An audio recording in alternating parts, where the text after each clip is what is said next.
Good morning students, आप सभी का स्वागत है DKP एकेडमी में। मैं दीपक कुमार आप सभी का स्वागत करता हूं। आज के इस वीडियो में हम पढ़ने वाले हैं प्रश्नावली 4। ओके, तो देखिए प्रश्नावली 4 में क्या है। नीचे ax की घात 2 प्लस bx प्लस c रूप में कुछ द्विघातीय बहुपदों के शून्यक दिए गए हैं, तब बहुपदों के गुणनखंड लिखिए। ठीक है, हमें क्या किया गया है, हमें जो प्रश्न में इस बहुपद के क्या दिए गए हैं, शून्यक दिए गए हैं।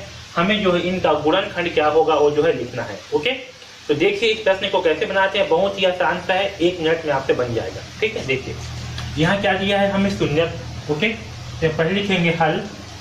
ठीक है, हमें दिया हुआ है शून्यक। ओके, हमें जो है दिया हुआ है शून्यक।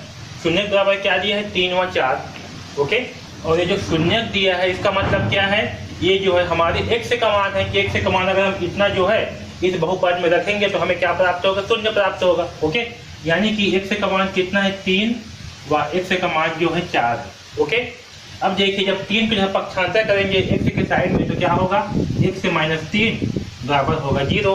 ओके, और यहाँ पास क्या होगा, x से -4 बराबर 0।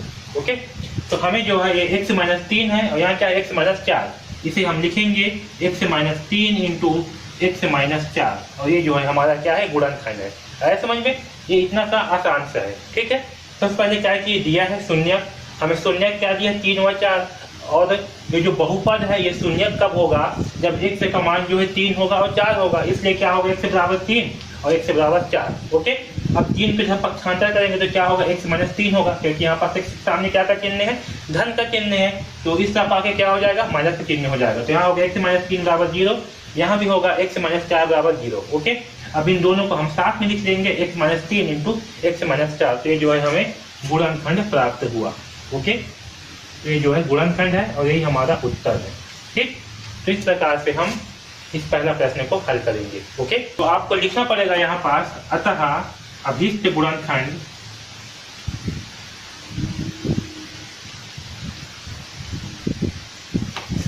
x -3 इंटू x -4 होगा। ठीक है, इस प्रकार से जो है आपको लिखना पड़ेगा आंसर एक लाइन में। ओके, अब देखिए दूसरा प्रश्न है -2 -3। इसका भी हमें क्या करना है, द्विघातीय बहुपदों के शून्यक दिए गए हैं, तब बहुपदों के गुणांक लिखिए। इसका भी हमें गुणांक लिखना है। तो देखिए ये क्या है, शून्यक है। ओके, तो हल बराबर लिखेंगे, हमें दिया हुआ है, क्या दिया है, शून्यक। तो सबसे पहले लिखेंगे, दिया है शून्यक बराबर -2 व -3, यानी कि x से बराबर क्या होगा, -2 और x से बराबर होगा -3। ठीक है, तो जब इसी तरह पक्षांतर करेंगे तो क्या हो जाएगा, x से +2 हो जाएगा, क्योंकि ये -2 है, पक्षांतर के बाद चिन्ह जो है चेंज हो जाएगा, तो होगा x से +2 बराबर 0, और यहाँ पास क्या हो जाएगा, x से +3 बराबर 0। ओके, तो इसे हम एक साथ लिखेंगे, x से +2 इंटू x से +3। ठीक है, ये जो है हमारा आंसर होगा। अतः अभीष्ट गुणनखंड x से +2 x से +3 होगा। ठीक है, ये जो है हमारा आंसर। इस प्रकार से हम इस दूसरा प्रश्न को हल करेंगे। ओके, अब देखिए तीसरा प्रश्न है। ठीक है, तो देखिए क्या है, हमें जो है बहुपदों का शून्यक दिया गया है, इससे हमें गुणनखंड निकालना है। ओके, तो चलिए तीसरा को हल करते हैं। तो दिया है, क्या दिया है हमें दिया हुआ है शून्यक। ओके, तो शून्यक बराबर 1/2 दिया हुआ है और एक दिया है -1/2। ओके, तो जब शून्यक 1/2 व -1/2 दिया है, इसका मतलब क्या है कि जो x है उसका मान क्या होगा, x का मान होगा 1/2 और x का मान होगा -1/2। ओके, तो जब x का मान 1/2 है और x का मान -1/2 है, इसे क्या करेंगे, पक्षांतर करेंगे, तो 1/2 जब इस तरफ आएगा तो क्या होगा, x से -1/2 बराबर 0, और यहाँ क्या होगा, x से +1/2 बराबर 0, क्योंकि यहाँ पास माइनस में है 1/2, तो पक्षांतर के बाद क्या हो जाएगा, धन हो जाएगा। ठीक है, इसे हम लिखेंगे x से -1/2 इंटू x से +1/2। ओके,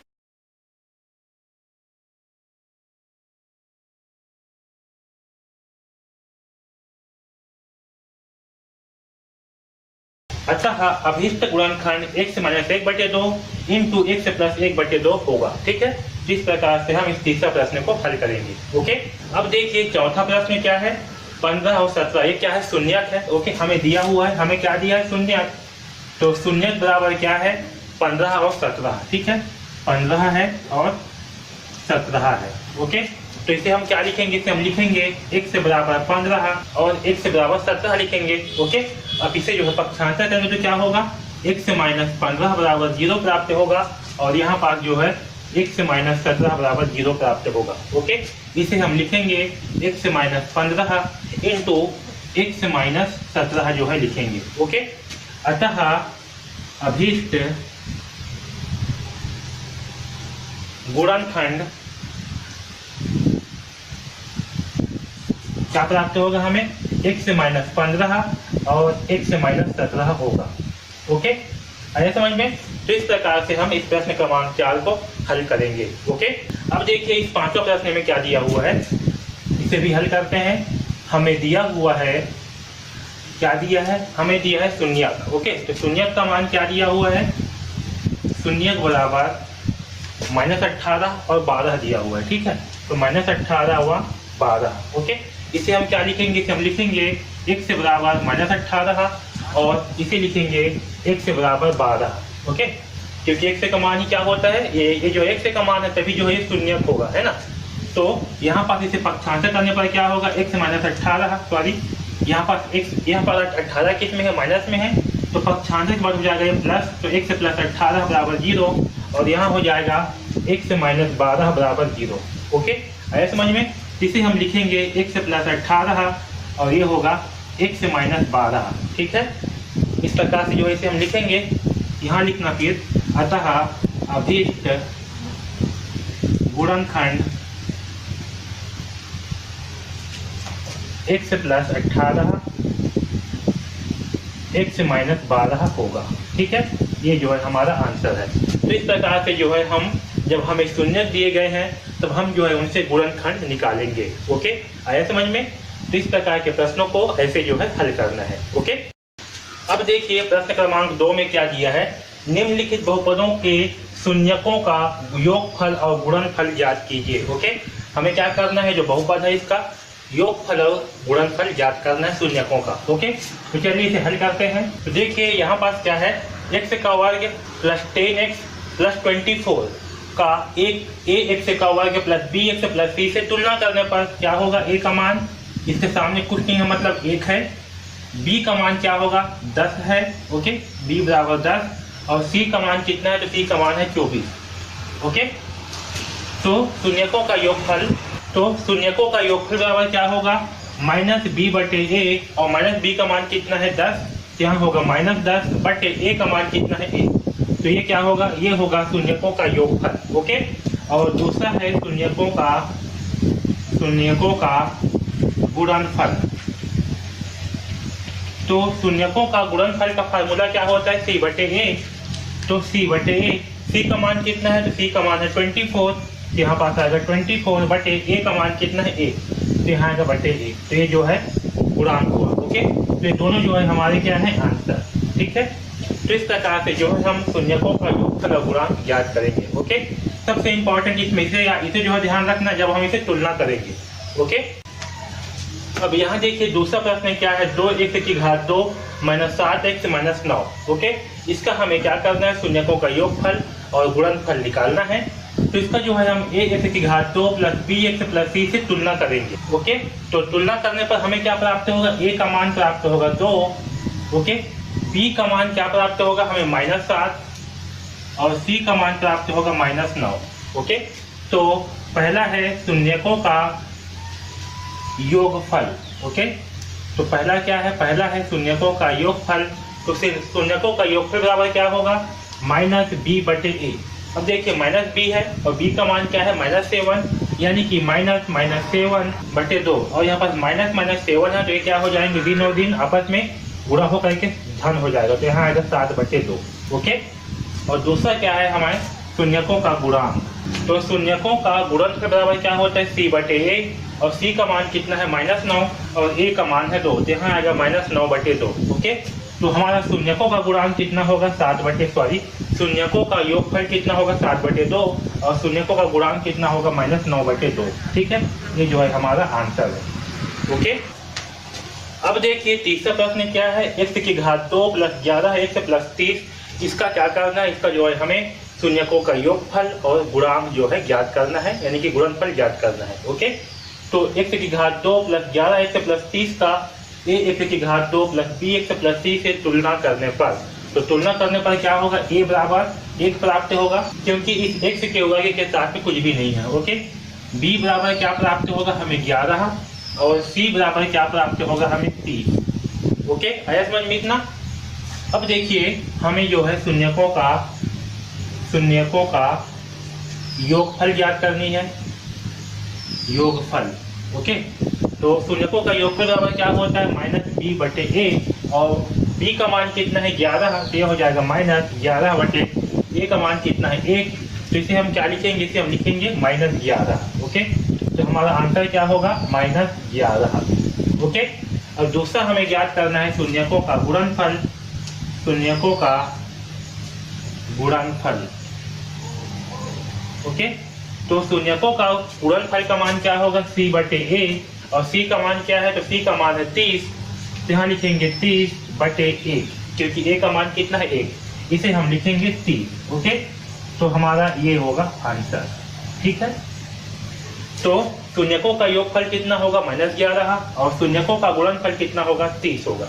ठीक है, इस प्रकार से इस तीसरा प्रश्न को हल करेंगे। ओके, तो देखिए चौथा प्रश्न है -5x की घात 2 + 3x + 4। ओके, इसे हम ax की घात 2 + bx + c से तुलना करेंगे। तो देखिए a के स्थान पर क्या है -5 है, तो a का मान होगा -5, वैसे ही b का मान क्या होगा, तो b का मान होगा और c का मान होगा 4। ओके, अब देखिए हमें क्या ज्ञात करना है, शून्यकों का योगफल। तो शून्यकों का योगफल, तो शून्यकों का योगफल बराबर क्या होगा -b/1। यहाँ पर -b का मान क्या है, यहाँ पर b का मान कितना है, तो 3 है, तो यहाँ होगा -3/a का मान कितना है -5, तो बटे -5। अब देखिए यहाँ पर 3 में भी क्या है -5 में भी क्या है माइनस, तो माइनस से माइनस क्या होगा कैंसिल हो जाएगा, तो हमें प्राप्त होगा 3/5। तो ये होगा हमारा आंसर। आया समझ में। अब दूसरा क्या है, दूसरा है शून्यकों का गुणनफल। तो शून्यकों का गुणनफल। ओके, तो शून्यकों का गुणनफल बराबर क्या होता है c/a और c का मान क्या है, तो c का मान है 4, तो यहाँ होगा 4/a का मान कितना है, a का मान होगा -5। ओके, तो हमारा आंसर होगा 4/-5। ओके, ये जो है हमारा आंसर होगा। तो इस प्रकार से हम इस चौथा प्रश्न को हल करेंगे। ओके, अब देखिए पांचवा प्रश्न क्या दिया है, x का वर्ग प्लस x - 12। इसका हमें शून्यकों का योगफल और शून्यकों का गुणांक ज्ञात करनी है। तो सबसे पहले क्या करेंगे, हम x का वर्ग प्लस x - 12 का ax का वर्ग प्लस bx प्लस c से तुलना करेंगे। यहाँ से तुलना करने पर क्या प्राप्त होगा, देखिए a का मान क्या है 1, यहाँ कुछ नहीं है मतलब क्या है 1 है। b का मान क्या प्राप्त होगा, यहाँ भी कुछ नहीं है मतलब क्या है 1 है। और c का मान कितना है, तो c का मान है -12।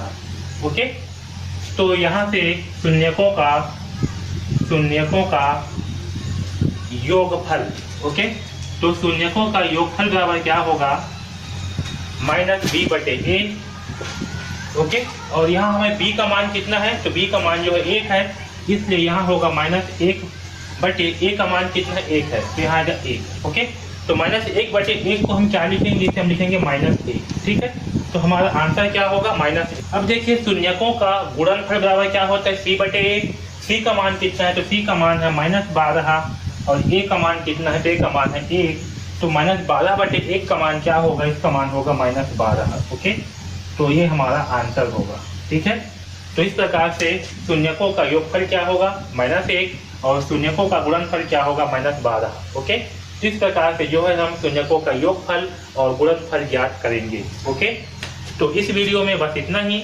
हमने जो है सारे प्रश्नों को जो है हल किया है। इसके बाद भी अगर आपको कुछ भी डाउट है, कहीं पर भी कुछ भी समझ नहीं आ रहा है, तो आप बिल्कुल पूछिए। ओके, DKP एकेडमी से जुड़ने के लिए धन्यवाद।